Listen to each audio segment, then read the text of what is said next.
Hi students, good morning all of you. आज मैं class 6 का ज्योग्राफी लेसन 1 का वीडियो बना रहा हूँ। आप ध्यान से सुने और समझें। तो ये लेसन का नाम है the earth is in the solar system. हमारे सोलर सिस्टम में अर्थ को हम पढ़ने वाले हैं। तो स्टार्ट करते हैं। How wonder it is to watch the sky after sunset. One would first notice one or two bright dots shining in the sky. Soon you would see the number increasing. बेटा, आप जब रात में आसमान में देखते हैं तो आपको एक विचित्र सा नज़ारा देखने को मिलता है। सबसे पहले आपको एक या दो चमकता हुआ डॉट्स की तरह दिखाई देता है और ये डॉट्स धीरे धीरे बढ़ते जाता है। जितना देर होता है आप देख सकते हैं और ये धीरे धीरे इतना बढ़ जाता है कि उसको हम काउंट नहीं कर सकते हैं। You can not count them anymore. The whole sky is filled with the tiny shining objects. Some are brights, others dim. That mean धीरे धीरे इतना बढ़ जाता है कि पूरे आकाश जो है इस शाइनिंग डॉट से भर जाता है। उसमें कुछ बहुत चमकीला होता है तो कुछ हल्का सा चमकता है, डिम जैसा होता है। It seems as if the sky is studded with diamonds. ये ऐसा मालूम होता है कि पूरे आसमान जो है वह डायमंड से, हीरो से भरा पड़ा है, टिमटिमाते चमकते नजर आते हैं। They all appear to be twinkling, but if you look at them carefully, you will notice that some of them do not twinkle as others. अगर आप ध्यान से देखेंगे तो ये सारे जो शाइनिंग ऑब्जेक्ट हैं ये टिमटिमाते चमकते नजर आते हैं, लेकिन उसमें से कुछ ऐसा है कि वे टिमटिमाते नजर नहीं आते हैं। वैसा लगता है कि एक ही जगह पर वो अपने प्लेस पर ग्लो है, मतलब चमक रहे हैं। They simply glow without any flicker, just as a moon shine. ऐसा लगता है कि वे सिंपली अपनी जगह पर Along with this bright object, you may also see the moon on most of the days. इन तारों के बीच में, इन चमकते हुए डॉट्स के बीच में एक ऐसा ऑब्जेक्ट दिखता है जिसको हम चंद्रमा कहते हैं। वो अधिकांश दिन वो जो है दिखाई देता है। It may however appear at different times in different shape at different position. ये कभी कभी अलग अलग शेप में, अलग अलग साइज में और अलग अलग पोजीशन पर दिख सकता है। You can see the full moon only once in. यह पूरे महीने में केवल एक बार अपने पूरे फुल शेप में आता है, ठीक है। इसको it is full moon night और पूर्णिमा। और जिस रात को ये मून जो है पूरे फुल शेप में दिखता है उस रात को बोलते हैं फुल मून नाइट और पूर्णिमा। Okay. A fortnight later you can see it at all. और धीरे धीरे ऐसा होता है कि आप इसको बिल्कुल भी नहीं दिखते हैं, वो समाप्त हो जाता है, वो डिसअपेयर हो जाता है।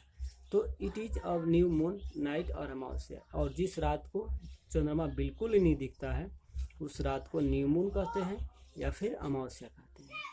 On this day you can watch the night sky best provided it is a clear night. और यह चीज़ तब अधिक देखने को मिलता है जिस दिन रात क्लियर हो और साफ होता है।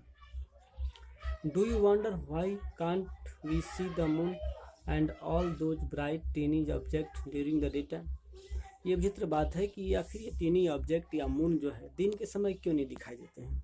ये बहुत क्वेश्चन आता है, तो इसका आप यहाँ से आंसर कर सकते हैं। It is because the very bright light of the sun does not allow us to see all these bright objects of the night sky. That means sun का इतना लाइट तेज होता है, इतना लाइट अत्यधिक होता है, चमकीला होता है कि उसके सामने, उसके तुलना में ये जो रात में दिखने वाले तारे और चंद्रमा हैं उनकी लाइट नहीं दिखाई देती है। ओके।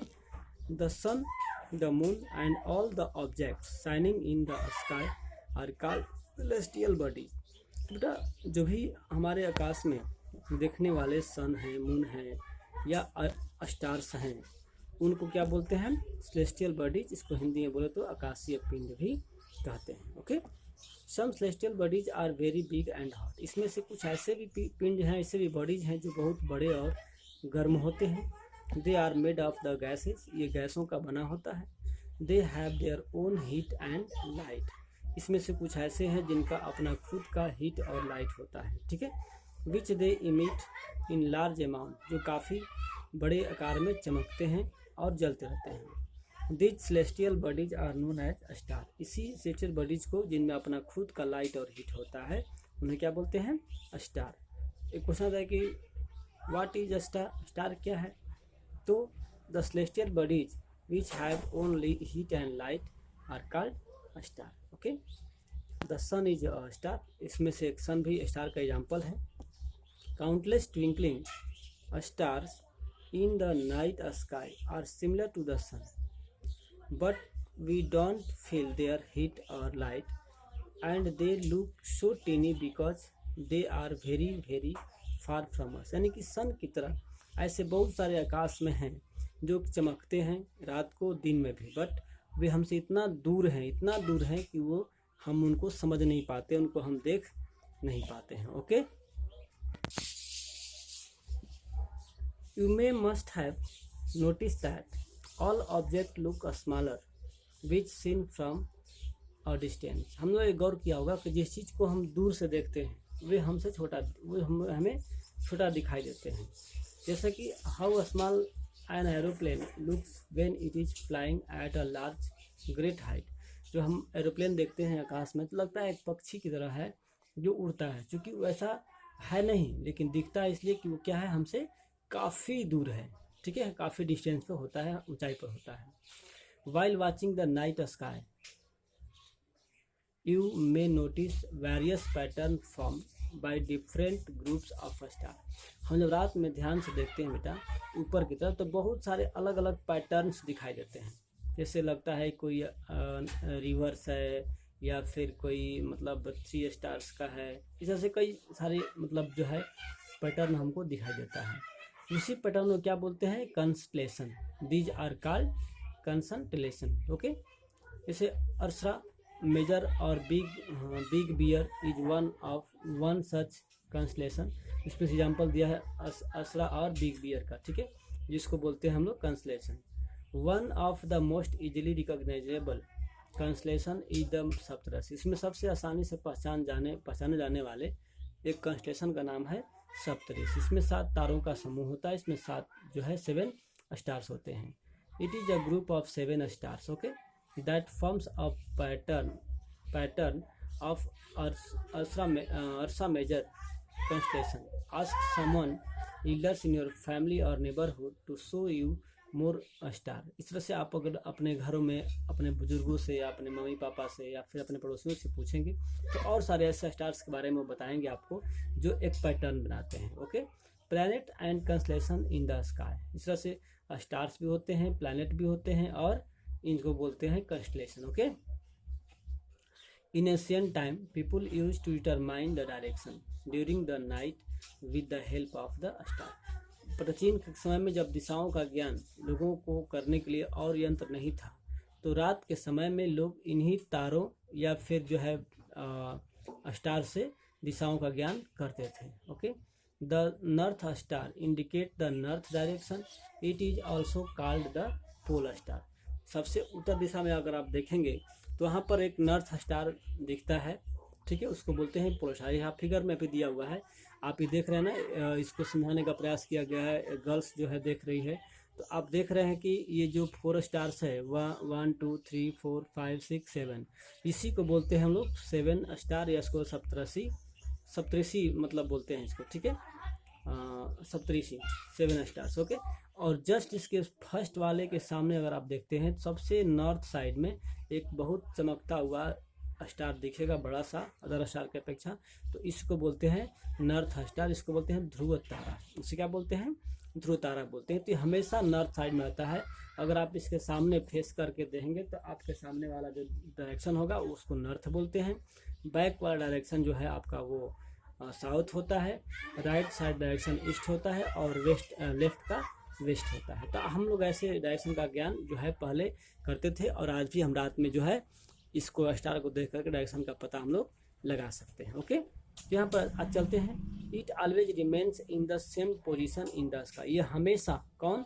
पोलर स्टार हमेशा सेम डायरेक्शन उत्तर दिशा में ही रहता है throughout the year. We can locate the position of the whole polar star with the help of the Saptarishi. हम सप्तऋषि कैसे बताया आप लोगों को? लुक एट फिगर, इसको फिगर में बताया गया, इसको देखना आप लोग ना। हाँ, तो चलते हैं आगे। Some celestial bodies do not have their own heat and light. उसमें से कुछ ऐसे भी सेलेस्टियल बॉडीज होते हैं जिनका अपना हीट और लाइट नहीं होता है। ओके, वैसे बॉडीज को क्या बोलते हैं? Planet. They are lit by light of the stars, such bodies are known as planet. वैसे बॉडीज जो अपना उनका खुद का लाइट और हीट नहीं होता है, जबकि दूसरे स्टार्स के लाइट और हीट के रिफ्लेक्शन से वो लीट करते हैं, चमकते हैं, उन्हें क्या बोलते हैं? Planet. The word planet comes from the Greek word planetai. ये जो वर्ड है प्लैनेट्स, वो ग्रीक भाषा से लिया गया है, जिसका अर्थ होता है वांडरर्स। क्या होता है? Wanderers. The earth on which we live is a planet. यहाँ तक कि हमारी पृथ्वी भी क्या है? एक प्लैनेट है जिस पर हम रहते हैं। It gets all its heat and lights from the sun. हमारी अर्थ पर जो भी हीट और लाइट आता है दिन के समय या फिर जो दिखाई देता है, तो वो सन के हीट से होता है, सन के लाइट से हमारी अर्थ को लाइट और हीट प्राप्त होती है। Which is our nearest star, जो कि हमारे अर्थ से सबसे नियरेस्ट स्टार कौन है? सन है। Okay, if you look at the earth from the great distance, say the moon, it will appear to be shining just as a moon. जैसे हम इमेजिन करें कि अगर हम अर्थ से हट करके अदर प्लैनेट्स या स्पेस में जाकर के हम अर्थ को देखते हैं, तो भी अर्थ जो हमारी है वो शाइनिंग करते हुए दिखता है, जैसे हम रात को मून को देखते हैं। The moon that we see in the sky is the satellite. जो हमारी मून को देखते हैं रात को हम अपने अर्थ से, तो वो हमारी जो मून क्या है? सैटेलाइट है। उसको उपग्रह भी बोलते हैं, हिंदी में उपग्रह बोलते हैं सैटेलाइट को। It is a companion of our earth and moves around it. और ये जो हमारी मून जो है हमारी अर्थ के चारों तरफ चक्कर लगाती है, ठीक है। Like our earth there are 8 other planets that gets heat and light from the sun. हमारी पृथ्वी की तरह 8 ग्रह हैं, ठीक है। ये सभी हीट और लाइट जो है सन से प्राप्त करते हैं। Some of them have their moons too. उसमें से कुछ के मून्स भी हैं, चंद्रमा भी हैं, उपग्रह हैं। जैसे हमारी पृथ्वी का एक नेचुरल वो है सैटेलाइट, कौन है? मून, ठीक है। उसी प्रकार और ऐसे प्लैनेट्स हैं जिनके मून भी होते हैं। तो देखते हैं आगे सोलर सिस्टम। सोलर सिस्टम क्या होता है? The sun, 8 planets, satellites and other celestial bodies are known as asteroids and meteoroids from the solar system. Okay, यानी कि sun, 8 planet, satellite and other celestial body जो होता है उसको हम लोग क्या बोलते हैं? Asteroid and meteoroids. We often call it a solar family with the sun as its head. और इस फैमिली को यानी सोलर सिस्टम को सोलर फैमिली भी बोलते हैं। सोलर फैमिली मतलब सौर परिवार, सौर मंडल भी कहते हैं, जिसका हेड कौन होता है? सन। इसका मुखिया कौन होता है? सन। जिस तरह हमारे घर में कोई हेड पर्सन होता है जो घर की सारी चीज़ों को हैंडल करता है, मैनेज करता है, उसी प्रकार सोलर फैमिली का हेड कौन होता है? सन होता है। देखते हैं सन के बारे में और पढ़ते हैं आगे। Okay, the sun is in the centre of the solar system. और सोलर सिस्टम का सौर परिवार का जो मुख्य व्यक्ति या मुख्य चीज़ होता है, केंद्र बिंदु होता है, वो है sun. It is huge and made of extremely hot gases. जो सन की संरचना है, कंस्ट्रक्शन है, जो बनावट है, वो काफ़ी अत्यधिक गर्म गैसों से बना है। Okay, it provides the pulling force that bonds the solar system. और ये सन जो है एक पुलिंग फोर्स यानी कि एक बल प्रोवाइड करता है जो सोलर सिस्टम को बांधे रखता है, एकत्रित रखता है। The sun is the ultimate source of heat and light for the solar system. और पूरे सोलर सिस्टम के लिए हीट और लाइट का एकमात्र सोर्स क्या है? सन है। But that tremendous heat is not felt so much by us because despite being our nearest stars. ठीक है, it is far away from us, क्योंकि सूर्य का हम सबसे अधिकांश जो है वो यूज नहीं कर पाते हैं, क्योंकि वो हमसे क्या है? दूर है। ठीक है, और the sun is about 150 million kilometre away from the earth. जो सूर्य की डिस्टेंस है हमारी अर्थ से वो कितना है? आता है कभी कभी कि what is the distance from sun to the earth, यानी कि सन की दूरी पृथ्वी से कितनी है? तो 150 मिलियन किलोमीटर। अब देखते हैं प्लैनेट्स के बारे में। There are 8 planets in our solar system. हमारे सोलर सिस्टम में 8 ग्रह हैं। In order of the distance, their distance from the sun, they are Mercury, Venus, Earth, Mars, Jupiter, Saturn, Uranus and Neptune. अगर हम बात करें सूर्य से दूरी के अकॉर्डिंग जो प्लैनेट्स हैं उनका नाम इस अकॉर्डिंग में दिया हुआ है, आप इसको नोट्स कर लीजिएगा, देख लीजिएगा। Okay, all the 8 planets of the solar system moves around the sun in a fix path. जो भी सोलर सिस्टम में प्लैनेट्स हैं, 8 प्लैनेट्स हैं, वे सूर्य के चारों तरफ एक फिक्स पाथ पे चक्कर लगाते रहते हैं। दीज पाथ आर एलोंगेटेड, ये पाथ जो है एलोंगेटेड है, और इस पाथ को क्या बोलते हैं? ऑर्बिट बोलते हैं। क्या बोलते हैं इसको? ऑर्बिट बोलते हैं। The Mercury is nearest of the sun, और सबसे नज़दीक का ग्रह कौन है? Mercury.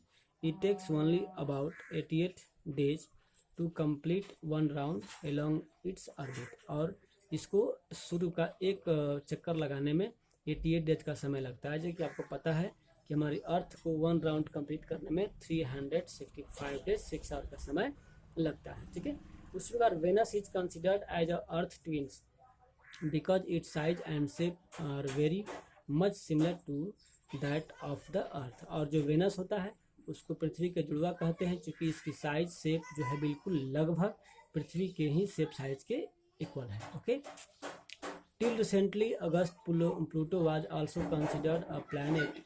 However, in a meeting of the International Astronomical Union, a decision was taken that Pluto, like other celestial bodies discovered in recent past, may be called dwarf planet। यानी कि पहले जो प्लूटो था वो हमारे सौर मंडल का ही एक पार्ट था, लेकिन धीरे धीरे वो हमसे दूर चला गया, और आज जो है उसका जो है क्या है?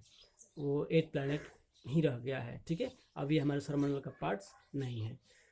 ओके,